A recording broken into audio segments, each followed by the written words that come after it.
Hello friends, welcome to Mita's রান্নাঘর। আজ আমি আপনাদের সাথে শেয়ার করব বাঙালির খুব প্রিয় একটি নিরামিষ রেসিপি, কচু আলু আর বড়ি দিয়ে পালং শাকের ঘন্ট।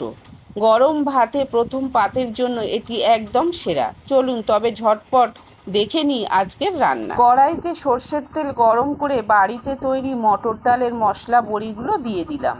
মাঝারি আঁচে বড়িগুলোকে বেশ লালচে আর মুচমুচে করে ভেজে তুলে নেব। কড়াইতে আরও কিছুটা সর্ষের তেল দিয়ে তাতে শুকনো লঙ্কা, তেজপাতা, গোটা এলাচ, দারচিনি আর গোটা জিরে ফোড়ন দিলাম। সুন্দর গন্ধ বেরোলে কেটে রাখা আলু আর কচুগুলো দিয়ে দেব।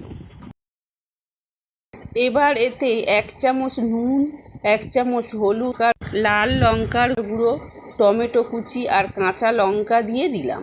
সাথে 1 চামচ আদা বাটা, 1 চামচ করে জিরে ও ধনে গুঁড়ো দিয়ে ভালো করে কষিয়ে নেব। মশলা কষানো হলে টাটকা পালং শাক দিয়ে আরও একবার নেড়েচেড়ে কষিয়ে নেব।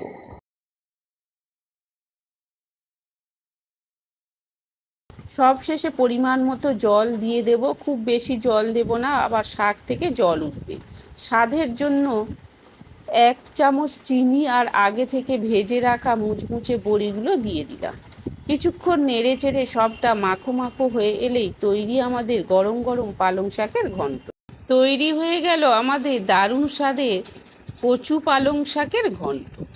গরম ভাতের সাথে এই রেসিপিটি একবার বাড়িতে অবশ্যই ট্রাই করবেন। ভিডিওটি ভালো লাগলে লাইক করুন, বন্ধুদের কাছে শেয়ার করুন, আর এরকম আরও ঘরোয়া রান্নার জন্য চ্যানেলটি সাবস্ক্রাইব করে পাশে থাকুন। আজ তবে এই পর্যন্ত, দেখা হবে পরের ভিডিওতে। ভালো থাকবেন, সুস্থ থাকবেন, ধন্যবাদ।